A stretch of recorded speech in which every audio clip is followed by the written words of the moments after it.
Gaurko egunean, lan osasun eskubide erdigunean jarri nahi izan dugu absentismoari buruz hitz eginez. Asko ari gara entzuten patronalaren aldetik, absentismoa dela ekonomiarentzat arazo larri bat, eta guk salatu nahi duguna da horren atzean gelaino bat besterik ez dagoela patronalaren aldetik, ez? Iaz 74 langile hil ziren istripuetan eta 1000 istripu izan ziren. Eta honen atzean ez dago kasualitaterik. Honen atzean dagoena da patronalaren kriminalidadea eta prebentzioan duen ardura falta.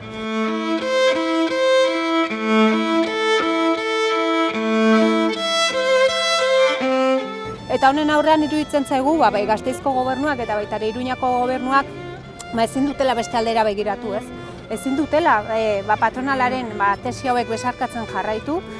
Guk argi daukaguna da hildakoak enpresariak izango balira ez litzatekeela pasibitate hau egongo, bestelako neurri batzuk hartuko liratekeela, eta hemen tokatzen dena da patronalaren inpunitatearekin amaitzeko neurriak hartzea.